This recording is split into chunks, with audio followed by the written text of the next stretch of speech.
First of all, yes, I did subject not the Bible itself, but I subjected what has been commonly believed concerning Jesus Christ. I subjected that to scrutiny. And I did so with evidences and references from the Bible, Old and New Testament, of which I've only given to you maybe a tenth of the references which I have here, which itself is only a tenth of the references that could be made available to you. And I'll just deal with one, and I'll give you the chance to answer. You give me one reference in the Old or the New Testament to the Trinity. One reference. And the only one you'll find is the one that has been expunged, abrogated. This is the most blatant contradiction of the Bible. Among other blatant contradictions that I read, I say you or anyone else give me a verse from the Bible where Jesus said, Father, Son, Holy Ghost, Trinity. Now, if Jesus didn't say that, if the historical Jesus didn't say that, then I say, that's like lying on my mother. That's like lying on my wife. That's like lying on your mother or your wife. And you would not allow somebody to lie on your mother or your wife. You would defend them.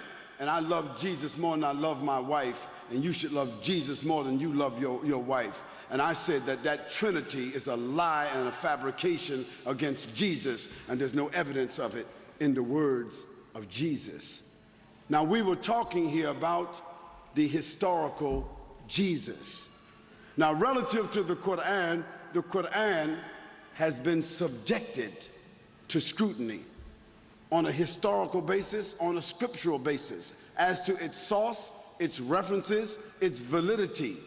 It has stood that test, but that's another discussion here. Here we're talking about several blatant inconsistencies relative to the person, the mission, and the message of Jesus Christ. And what I tried to delineate here is that there's obviously two different Christs. There are two separate Christs that are not, they don't collaborate, they don't mix, they're not compatible. One has got to be a lie and the other one's got to be the truth. Now, if the historical Jesus that I gave reference to is a lie, then it's up to the people to say that historical Jesus that you referred to is a lie. And the one that I referred to as being the mythological Jesus created by Paul in the church is the truth. So now I give you the chance to give us just one evidence of the Trinity, since that's the biggest lie. Good try.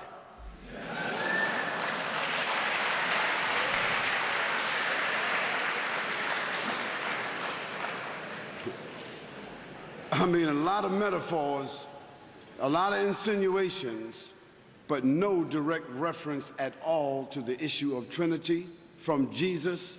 And ironically, my friend, in case you don't know this, Paul himself never mentioned the Trinity.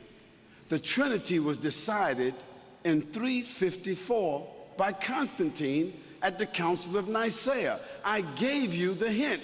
I gave you the information. All you had to do was follow the dots. Now, I want to make it plain that we Muslims and Christians, we cousins. See, we cousins. We're all one human family. And we ain't gonna break out no knives or no guns, and we ain't gonna take nobody hostage here. And we're not gonna start no new crusade. What we're trying to do here is, we're trying to reason, said the Lord. Prove all things by reason.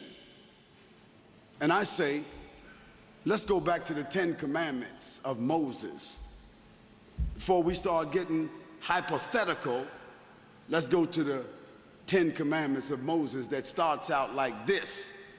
Hear ye, O Israel, the Lord thy God is how many? How many? End of story.